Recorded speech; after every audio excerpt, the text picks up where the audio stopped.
Hold open. There is a question every believer asks in the dark, not out loud. Never out loud, but in the silence after failure or in the quiet before sleep, it rises anyway. Is he really in me? You prayed the prayer. You said the words, maybe years ago, maybe last night. But faith is invisible and doubt is loud, and somewhere between the two, you have wondered if anything actually changed. Here is the truth. You do not have to wonder forever. Galatians 5 names 9 signs. Not a feeling you chase, a fruit that grows, slow, quiet, undeniable once you know where to look. 9 signs. One Spirit. Let's find out if he's in you. The 9 love. Joseph's own brothers sold him into slavery, then lied to their father and let him grieve a death that never happened. Years later they stood before him starving, powerless, at his mercy. He did not get even. He wept, and he forgave, and he provided for the very men who betrayed him. That is not human nature keeping score. That is love that keeps no record of wrongs. Joy. Paul and Silas, backs torn open from the whip, feet locked in stocks, sang hymns at midnight in a Philippian jail cell. Not happiness. Happiness needs good circumstances to survive. This was joy that needed nothing but the Spirit. Rising out of a place joy was never supposed to reach. Peace.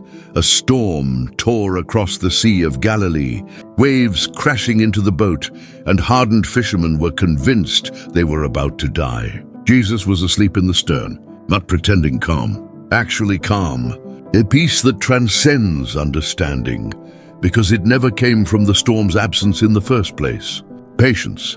A father watched the road every single day for a son who took his inheritance and disappeared into a wasted life. He did not stop watching. He did not harden. When he finally saw a familiar shape in the distance, he did not wait for an apology. He ran to meet it. Patience is love that refuses to give up its post. Kindness.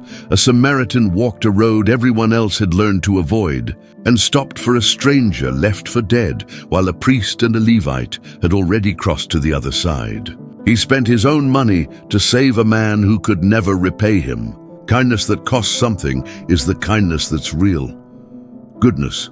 Daniel served inside a corrupt kingdom, watched by officials hunting for any crack in his character to exploit. They searched his records. They found no corruption, no negligence, nothing. Goodness under pressure, tested in a room full of people hoping he would slip, is different from goodness in comfort, faithfulness. Job lost his children, his health, and his wife's support in a single devastating season. And still he said, "Though he slay me, yet will I trust him." Faithfulness is not the absence of doubt. It's showing up again the next morning, even when doubt won the night before. Gentleness. A woman was dragged before Jesus, caught in the act, the crowd already gathering stones. He did not raise his voice. He knelt, wrote in the dust, and said, "Go, and sin no more."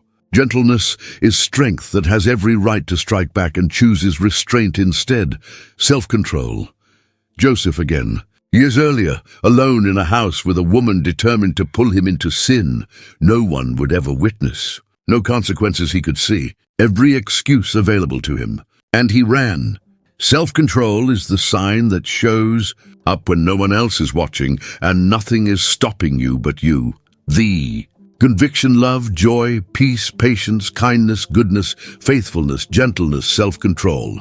Not a checklist to pass. Not a performance to maintain in front of people who are watching. Fruit does not force itself into existence overnight. It grows slowly from a root that is already alive underneath the surface. So ask yourself honestly, not in fear, but in truth. Have you seen even one of these signs quietly growing in you, in moments you could not fully explain at the time? If you have, that was never coincidence. That was never just your personality on a good day. That was the evidence of a spirit already at work in you, long before you had the language to name him.